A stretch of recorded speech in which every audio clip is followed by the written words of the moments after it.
Vecino de la región, en este caso Chile, va a enfrentar un proceso interesante este domingo cuando se dé el plebiscito constitucional. Por segunda vez los chilenos van a decidir si aprueban o no una nueva propuesta de Carta Magna, ¿no? Y esto va a ocurrir este domingo. Es una votación en la que se calcula van a participar más de 15 millones de ciudadanos chilenos. Y atención, que puede ser determinante con el futuro de ese país. Exactamente, 4 años ya lleva el país vecino, gestando una nueva constitución. Recordemos que fue la idea de bandera al momento de la campaña presidencial de Boric. Y en su momento se sometió a debate un texto constitucional, una carta magna, que no alcanzó la mayoría para, consolidarse como tal. De hecho, este primer texto solo alcanzó el 38.14% de aprobación, de votos a favor de una nueva constitución.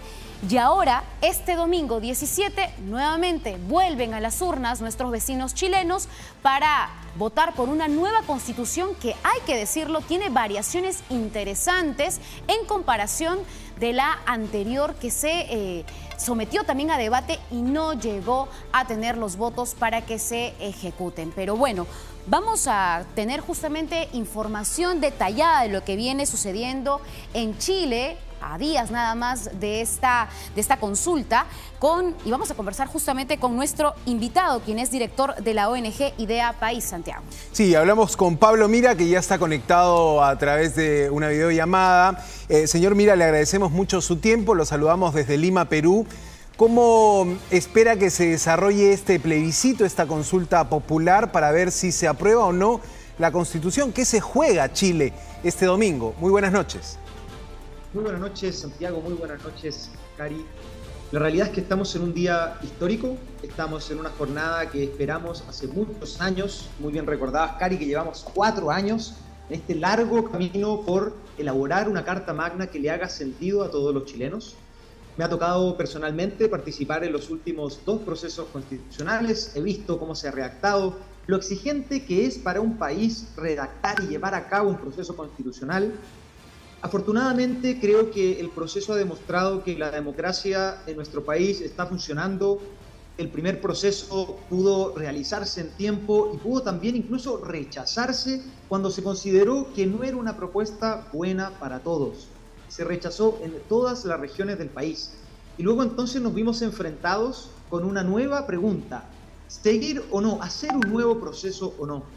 Y fue así que tuvimos el llamado Acuerdo por Chile 1 año atrás, donde decidimos realizar este último proceso constitucional, que fue un proceso más corto, donde participaron expertos y que luego de 8 meses de intenso trabajo, por fin tenemos un resultado, y ese resultado es una propuesta que tiene novedades que son muy importantes para nosotros en Chile y que tenemos que votar este domingo 17. Justamente la pregunta va por ahí, si me permites, Pablo, en el marco de cuáles son las variaciones que se dan en la actual constitución que hoy Chile tiene, que es la del 80, de Pinochet, y cuáles son las variaciones importantes que propone esta nueva propuesta de Carta Magna para ustedes los chilenos.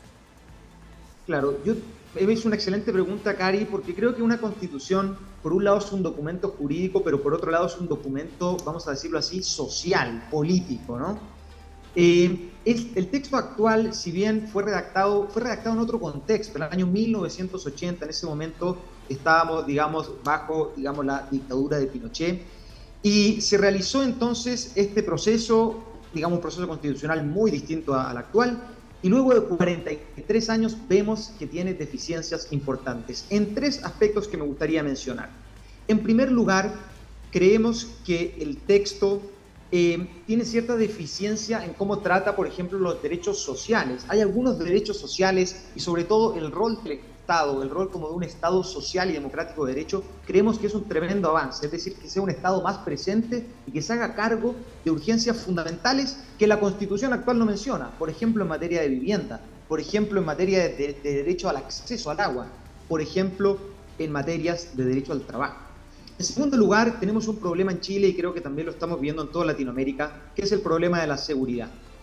El texto, la propuesta actual la han llamado la propuesta de la seguridad, porque se hace cargo desde el primer capítulo hasta el final del problema que tenemos, lamentablemente en Chile, de inseguridad ciudadana, de delincuencia. Por tanto, se crean nuevos organismos y se refuerza el rol no solo del Estado, sino que tenemos que tener todos los chilenos para proteger la paz social y proteger la seguridad. Y por último, también lo que mejora es algo que necesitamos con profundidad en Latinoamérica, que es la estabilidad política. Mejora el sistema político. Vemos, y claramente lo mencionaba, incluso lo mencionaba la presidenta Dina Boluarte en el video anterior, el problema que genera la inestabilidad en nuestros países, ¿no es cierto? Vemos el caso de Argentina, lo que ha generado, vemos el caso de Chile, vemos el caso, digamos, de nuestro continente.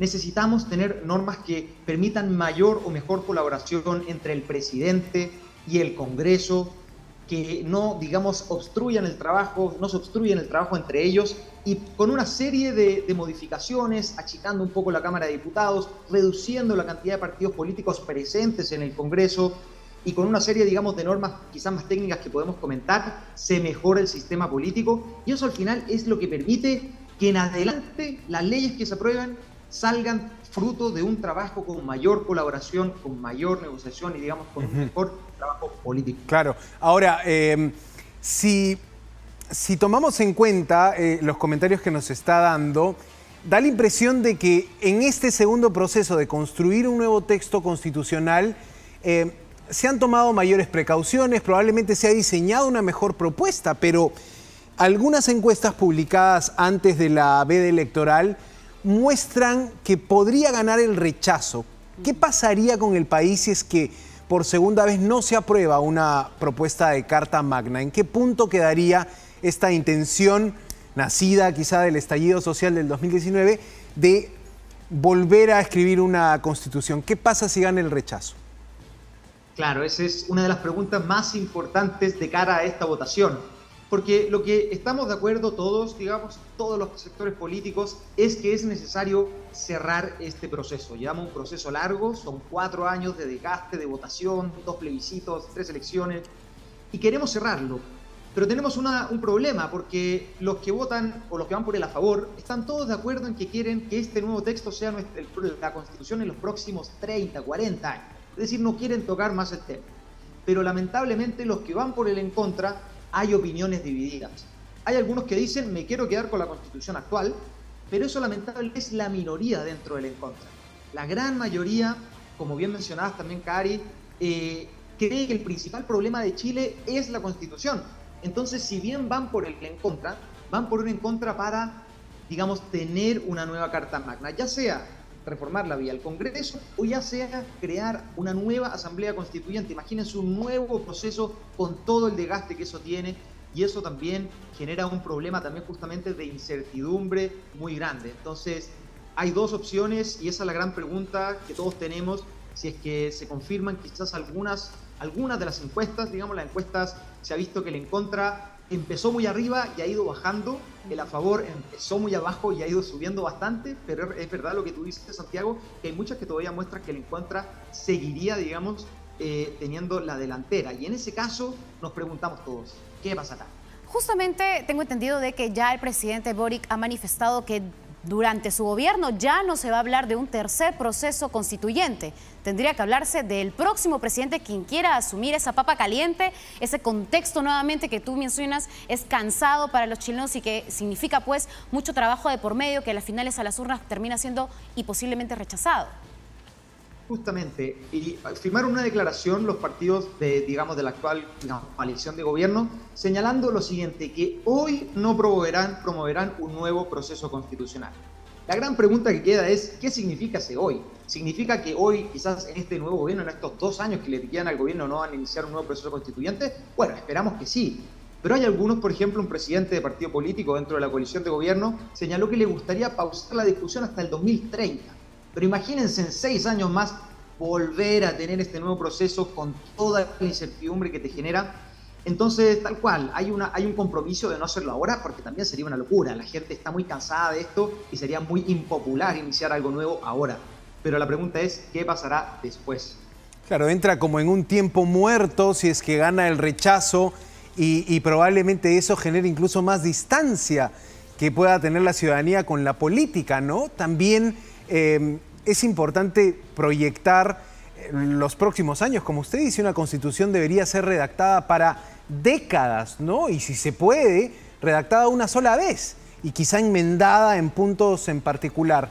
Una preocupación que Latinoamérica veía en la problemática chilena, en incluso las voces que se escucharon en el estallido del 19, era el tema educativo y también el tema sanitario, ¿no? Situaciones que en muchos países de la región el Estado tiene este rol de proveer educación gratuita y proveer salud gratuita. Como lo puedan hacer, como bien lo puedan hacer. ¿Qué recoge sobre estos dos ítems la nueva propuesta de Constitución? Sobre educación y salud, por ejemplo. Es un excelente tema, fue un tema muy debatido a lo largo de estos 4 años. La pregunta lo que hace es mantener lo bueno e innovar en temas importantes. Mantener lo bueno, como tú bien dices, nosotros tenemos educación pública gratuita, educación básica, educación media gratuita. Pero, por ejemplo, ¿en qué innova en materia de educación esta propuesta? En incluir también educación parvularia gratuita. Porque nos hemos dado cuenta que los primeros años de vida de nuestros hijos, de nuestras hijas, digamos, de los niños, son fundamentales y ahí hay que acompañarlos para que puedan tener un mejor proceso educativo. Entonces, se innova, por ejemplo, incorporando también la gratuidad y el deber del Estado de proveer educación parvularia a toda la población en este nuevo texto. También se incluye el fortalecimiento de cosas importantes, como bien dices, el financiamiento, por ejemplo, de los proyectos educativos. Y en segundo lugar, algo que es muy también importante para muchos, que es la libertad de enseñanza, asegurando el llamado derecho y deber preferente de los padres de educar a sus hijos. Esto lo que permite es que las familias también puedan ser parte de este rol educativo y que ya no sea solo cargo del Estado, digamos, sino más bien que sea una colaboración público-privada que se haga cargo de problemas tan importantes como en lo que tú mencionas. Y en materia de salud también se innova incluyendo un plan de salud universal. Nosotros tenemos un problema en Latinoamérica, como muy bien dices, esto lamentablemente todos lo vemos, que es el acceso a las prestaciones de salud. Entonces, se innova fortaleciendo el deber del Estado de permitir este acceso a prestaciones de salud mediante un plan de salud universal y nuevamente con este tema fundamental, que es el respeto por la libertad, la libre elección. No se trata que solo hayan instituciones públicas proveyendo la salud, sino que puedan haber un sistema mixto, ¿no es cierto?, un sistema de salud mixto, público-privado, y también instituciones de salud públicas o privadas que sean las prestadoras de estas acciones de salud. Muy bien, quiero hacer hincapié justamente en el tema de salud porque a través de las redes sociales también se conoce que hay mucho debate con lo que se habla de la nueva interpretación del aborto legal en Chile.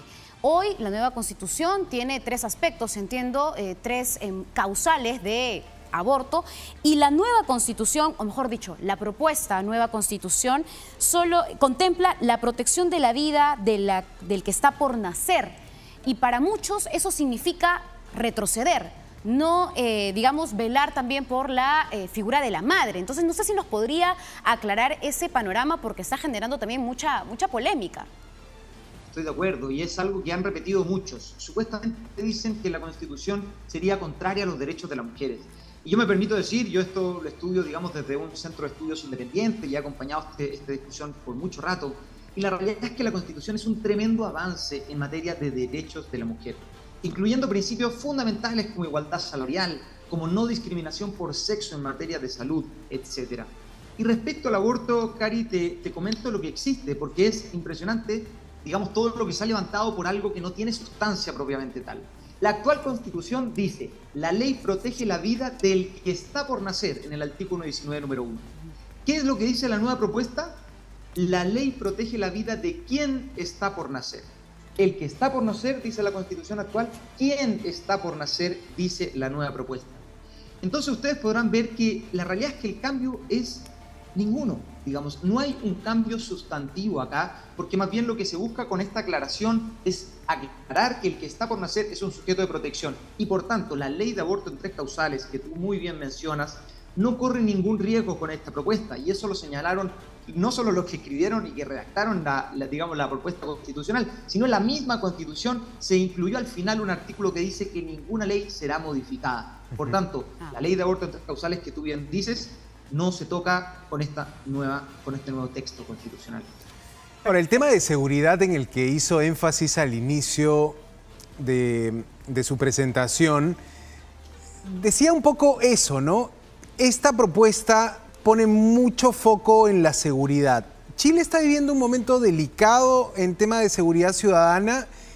¿Cómo los ha golpeado también la migración, por ejemplo, venezolana, que en Perú hemos tenido? Incluso fuimos uno de los países que abrió las puertas para eso con una mirada económica, pero también ha sido el espacio para que se genere un crecimiento de el delito, un crecimiento de organizaciones criminales, nuevas modalidades de asaltos. ¿Cómo lo están viviendo allá? Y esto puede también inclinar la balanza de uno u otro lado, porque sentí que cuando entró con el tema conectaba mucho con la realidad que vivimos también en Perú, ¿no? Un cierto temor a las consecuencias negativas de lo que puede haber sido abrir las puertas o tener políticas laxas en migración. Sí, muy interesante, Santiago. La realidad es que, simplemente para darte un par de datos, el 70% de los chilenos actualmente cree que el principal problema que hay en el país es seguridad. No mencionan educación, no mencionan salud. El 70% dice seguridad. El 90.6% de los chilenos actualmente cree que los delitos están aumentando. Entonces, como bien han declarado muchos, incluso el gobierno actual, dice que estamos en la peor crisis de seguridad de nuestra historia democrática. Tú mencionas el elemento de la migración. La Constitución pone una norma referida a la migración y yo creo que aquí es muy importante distinguir de aquellas personas que migran a otro país, digamos, honestas, que buscan un trabajo y por la vía regular, lo llamada migración ordenada, segura y regular, de aquella migración, digamos, ilegal y muchas veces aquella migración que viene al país a cometer delitos. En la propuesta constitucional, en el artículo 16, por tanto, se incluye una norma que incluye la expulsión en el menor tiempo posible de aquellos extranjeros que tengan antecedentes delictuales. Y esto de alguna manera permite también proteger a aquellos migrantes que vienen de manera honesta, digamos, a trabajar al país y distinguir a aquellos que vienen a cometer delitos, los cuales serán expulsados en el menor tiempo posible por mandato constitucional.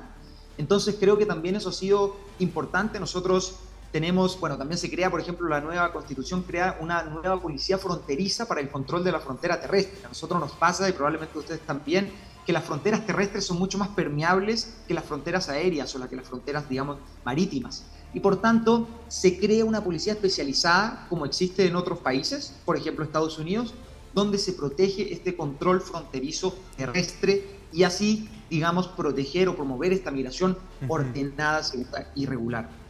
Es interesante lo que ustedes están enfrentando en este momento porque justamente es un escenario que posiblemente podría darse en el país con muchas voces de partidos políticos que buscan hablar de una asamblea constituyente, de cambiar la Constitución del 93 por otra que sea, pues, que nos integre más. Es justamente la bandera política de algunos partidos políticos. Pero hay algo muy similar que ustedes también están enfrentando, que sucede también aquí como paralelo en el Perú. La proliferación de partidos políticos. Posiblemente en este momento el Perú tiene 25 partidos políticos inscritos. Posiblemente a las elecciones del 2026 se habla de que llegaremos a 40 partidos que postulen a la presidencia y a cargos parlamentarios. Entiendo que en la carta que ustedes están, digamos, ahora por votar el día domingo, están levantando la valla electoral para justamente frenar la proliferación de partidos políticos. Si nos puede explicar, por favor, qué mecanismo están proponiendo justamente en esta carta. Tienes toda la razón, Cari. Es un problema que también tenemos en Latinoamérica, voy a decir, pero particularmente, digamos, conozco también el caso peruano, y en Chile tenemos una situación que no es tan lejana. Tenemos actualmente representados en el Congreso de la Cámara de Diputados más de 20 partidos políticos. Eso fue, digamos, fruto de una reforma electoral que tuvimos hace un tiempo, digamos, que buscaba promover mayor representación.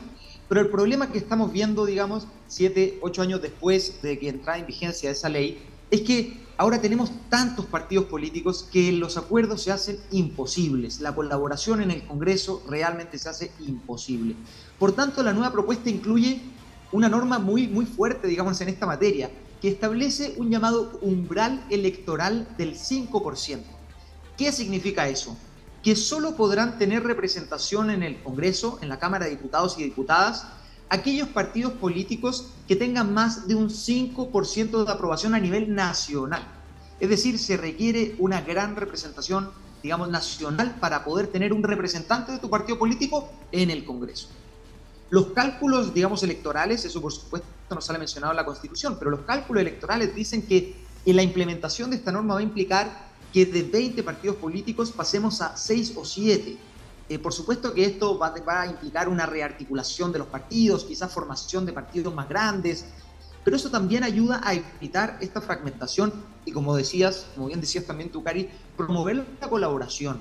Queremos que las decisiones más importantes que afectan a todos los chilenos, a todo el territorio nacional, sean tomadas por grandes causas y que se unan estas grandes causas en partidos políticos más grandes, bien representados, y ellos tomen decisiones en materias, por ejemplo, que comentamos, de educación, de salud, de pensiones, entre otras.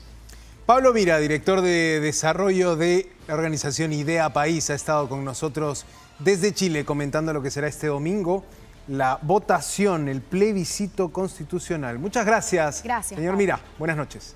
Muchas gracias, Cari. Muchas gracias, Santiago. Ahí está. En todo caso, 15 millones de chilenos llegarán a las urnas el domingo para votar a favor o en contra de esta nueva propuesta de constitución. Hay que ver lo que pasa en el país vecino, porque también es algo que se escucha mucho por ahí, en las calles también, hay que decirlo, no se puede negar ello, en las redes sociales también, pero como ejemplo, ¿no? Cuán difícil es gestar una nueva constitución que reúna todas las condiciones. Eso. ¿Y quiénes son los que la lideran? ¿No? Esa es la gran pregunta. Y eso que lo miren los políticos peruanos, ¿ah? Que lo miren Además, los políticos peruanos que miran con malos ojos la Constitución del 93 y que plantean una asamblea constituyente.